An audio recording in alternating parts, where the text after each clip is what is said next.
ಏನು ಹೇಳ್ತೀರಿ ಸರ್? ಮೊಟ್ಟ ಮೊದಲಾಗಿ ಸಂವಿಧಾನದ ಬಗ್ಗೆ ಏನು ಹೇಳ್ತೀರಿ? ನಮ್ಮ ಸಂವಿಧಾನ ಬಂದ ಮೇಲೆ ಏನಾಗಬಹುದು ಅಂತ ನಿರೀಕ್ಷೆಗಳನ್ನು ಇಟ್ಕೊಂಡಿದ್ದೀವಿ. ಅದು ಇನ್ನೂ ಜಾರಿಗೆ ಬರದೇ ಇರತಕ್ಕಂಥದ್ದು ಭಾಳ ದೊಡ್ಡ ದುರಂತ. ಅಕಾರ್ಡಿಂಗ್ ಟು ಯು ತಪ್ಪ್ಯಾರ್ದು ಅಂತ ಅಂದರೆ ಈ ಸಿಚುವೇಶನ್ ಬರೋಕ್ಕೆ ತಪ್ಪ್ಯಾರ್ದು ಪೊಲಿಟಿಷಿಯನ್ಸ್ದ ಜನಗಳದ? ಇದು ಹೇಗೆ ಅಂದರೆ ಈ ಮೊಟ್ಟೆ ಮೊದಲ ಕೋಳಿ ಮೊದಲ ಅಂತ ಹೇಳ್ತಾರಲ್ಲ, ಆ ಥರದ ಪ್ರಶ್ನೆ ಇದೆ. ಪ್ರಜಾಪ್ರಭುತ್ವದಲ್ಲಿ ಆ ಅಧಿಕಾರ ಇರೋ ಜನಗಳಿಗೆ ಮಾತ್ರ ಅಲ್ವಾ? ಹಾಗಾದರೆ ಪ್ರಜಾಪ್ರಭುತ್ವನೇ ತಪ್ಪಾಗ್ಬಿಡುತ್ತಾ? ವಿಧಿ ಇಲ್ಲ, ನಾನು ಮಾಡಲೇಬೇಕು vote.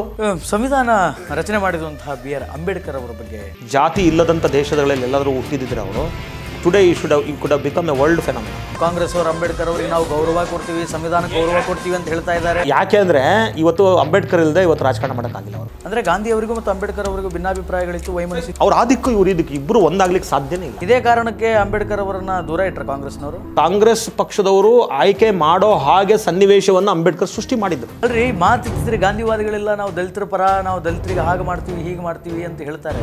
Gandhi is the number 1 enemy of the untouchables ಅಂತ ಆವತ್ತೇ ಹೇಳ್ಬಿಟ್ಟು. And what are the difference between Gandhi and Ambedkar? ಅಂಬೇಡ್ಕರ್ಗೆ ಗಾಂಧಿ ಮೇಲೆ ವೈಯಕ್ತಿಕವಾಗಿ ಏನು ದ್ವೇಷ ಇಲ್ಲ. ಅಂಬೇಡ್ಕರ್ ಅವರ ಕೊನೆಯ ದಿನಗಳು ಹೇಗಿತ್ತು? ತನ್ನಗಾಗಿ ತನ್ನ ಮಕ್ಕಳಿಗಾಗಿ ಒಂದು ದಿನ ಕೂಡ ಯೋಚನೆ ಮಾಡಿದವರಲ್ಲ, ಸುಮ್ಮನೆ ಹೇಳೋದಲ್ಲ, ಬಿಕ್ಕಿ ಬಿಕ್ಕಿ ಹತ್ತಿದ್ದೀನಿ.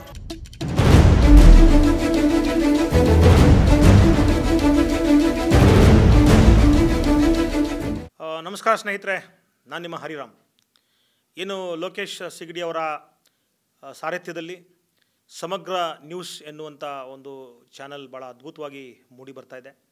ದಯಮಾಡಿ ತಾವೆಲ್ಲರೂ ಕೂಡ ಈ ಚಾನಲ್ನ ವೀಕ್ಷಣೆ ಮಾಡಿ, ಜೊತೆಗೆ ಇದನ್ನು ಯೂಟ್ಯೂಬಲ್ಲಿ ಸಬ್ಸ್ಕ್ರೈಬ್ ಮಾಡಿರಿ, ಪ್ರೋತ್ಸಾಹ ಕೊಡಿ ಇವರಿಗೆ ಅಂತ ನಾನು ನಿಮ್ಮೆಲ್ಲರೂ ಕೂಡ ಕೇಳ್ಕೊತಾ ಇದ್ದೀನಿ. ದಯಮಾಡಿ ಎಲ್ಲರೂ ಕೂಡ ಸಮಗ್ರ ನ್ಯೂಸನ್ನು ಸಬ್ಸ್ಕ್ರೈಬ್ ಮಾಡಿ.